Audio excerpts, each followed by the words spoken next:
सीताराम। स्वागत है आप सभी का मेरे इस YouTube चैनल में। तो आज के इस वीडियो में हम जानने वाले हैं, रामनवमी आ रही है तो भगवान श्री राम के वे कौन से गुण हैं जो आप अपनी जीवन साथी में देखना चाहते हैं। तो इस रामनवमी आपको क्या उपाय करने हैं वो जानेंगे। सबसे पहले उनके गुणों की बात करें, क्योंकि भगवान राम ऐसे व्यक्तित्व के व्यक्ति हैं जो केवल चमत्कारी शक्ति के कारण भगवान नहीं कहलाए, वह अपने गुणों के कारण, अपने आदर्श और श्रेष्ठ गुणों के कारण भगवान कहलाए और संपूर्ण विश्व में उनका नाम विख्यात है। दो नाम के अक्षर वाले ऐसे भगवान श्री राम जो अपने इन दो नाम के अक्षर में ही सर्वपूर्ण है, तो उनके बारे में, उनके गुणों के बारे में जानेंगे। तो वीडियो पर लाइक कर दीजिए, चैनल सब्सक्राइब कर दीजिए। हमारे प्रभु श्री राम 12 कलाओं से युक्त हैं, जिसके पास 16 कलाएं होती हैं। वह स्वयं ईश्वर है। पत्थर और पेड़ के पास 1 से 2 कलाएं होती हैं। पशु पक्षी के पास 2 से 4 कलाएं होती हैं। साधारण मानव की बात करें तो उसके पास 5 कलाएं होती हैं और संस्कृति युक्त समाज वाले मानव के पास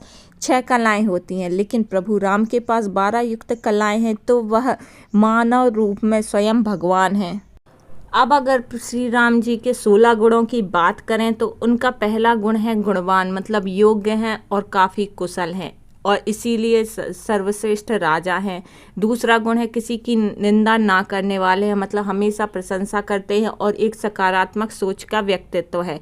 तीसरा उनका गुण है कि धर्माज्ञ है, मतलब धर्म का इनको ज्ञान है। वहाँ महाभारत, अगर त्रेता युग और द्वापर युग की बात करें तो वहाँ किसी धर्म का मतलब किसी विशेष जाति संप्रदाय से नहीं था, क्योंकि तब एक ही धर्म हुआ करता था, सनातन संस्कृति, जो कि सनातन संस्कृति था। तब वहाँ धर्म का मतलब होता था अच्छाई से और अधर्म का मतलब होता था बुराई से। आप गीता में भी यही पाएंगे, रामायण में भी यही पाएंगे और बोलते भी अभी ये अधर्म पर धर्म की विजय। जब हम रावण जलाते हैं तब यही बोलते हैं, अधर्म पर धर्म की विजय। तो वहाँ धर्म मतलब अच्छाई से और अधर्म मतलब बुराई से था।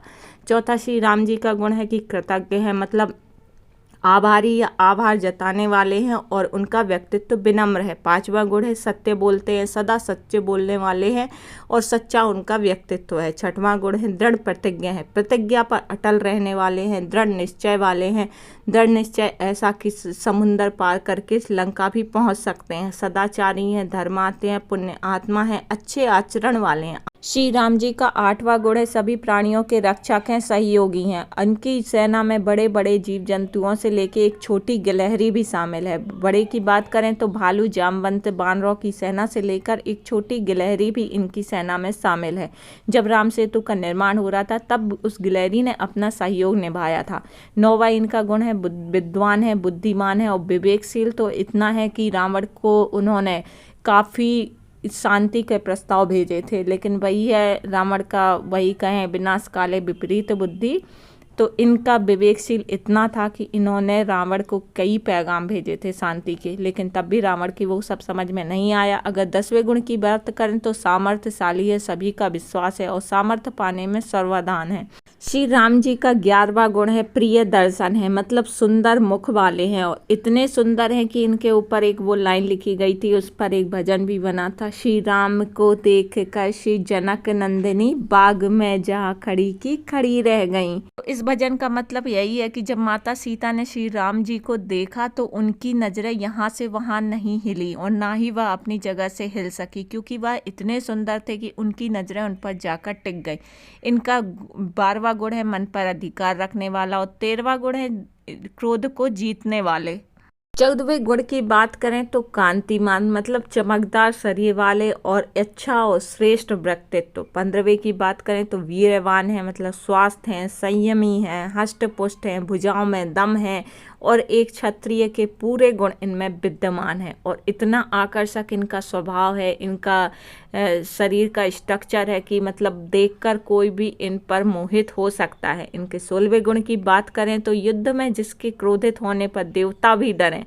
वीर, साहसी, धनुर्धारी, असत्य के विरोधी जो हैं वह हैं प्रभु श्री राम। इनका क्रोध सिर्फ आपको वहीं केवल युद्ध के मैदान में ही दिख सकता है, बाकी आपको और कहीं नहीं दिख सकता। तो भगवान श्री राम एक मनुष्य रूप में ऐसे भगवान के अवतार है जो किसी चमत्कारी शक्ति के कारण भगवान नहीं कहलाए, वह अपने इन श्रेष्ठ गुणों के कारण भगवान कहलाए। और अगर किसी के राज्य की बात होती है तो वो है राम राज्य, इसीलिए ये महान है, ये सर्वश्रेष्ठ हैं और इनके 2 नाम का अक्षर ही सहस्त्र नाम में पूरा है। तो अगर आप कुछ करते हैं ना करते हैं, अगर आप राम राम ही बोल दें तो आपके जीवन की नैया पार लग जाएगी, क्योंकि ये 2 शब्दों का नाम अपने आप में सर्वश्रेष्ठ है और सर्वपूर्ण है और सर्वशक्तिमान भी है।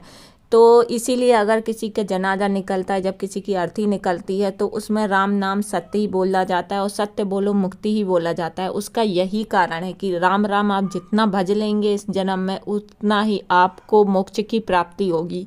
तो अब बात करते हैं रामनवमी के उपाय की, कि आपको क्या उपाय करने हैं जिससे आपको रामचंद्र जी जैसा जीवन साथी मिल सके, एक योग्य, एक श्रेष्ठ और एक अच्छा व्यक्तित्व वाला व्यक्ति। तो चलिए जानते हैं।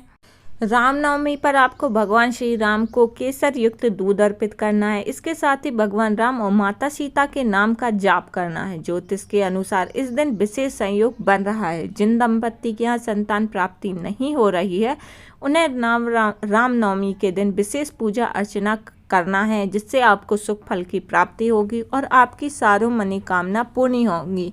तो आप माता सीता और रामचंद्र जी का जाप करें। सिया राम सीताराम सीताराम, जो भी आपको करना है, दोनों जन का नाम होना चाहिए। यह पूरे तीनों लोक में सर्वश्रेष्ठ है और इस नाम के जप करने से आपकी सारी मनोकामना पूरी होंगी। तो उम्मीद है आपको ये जानकारी पसंद आई होगी। तो इसी तरह रामनवमी का इंतज़ार कीजिए और श्री राम के गुणगान गाइए, आपकी सारी मनोकामना पूरी होंगी। तो जानकारी पसंद आई हो, वीडियो पर लाइक करें, चैनल सब्सक्राइब करें और यूँ ही बने रहिए चैनल में। इसी तरह आपको नई नई जानकारियाँ मिलती रहेंगी।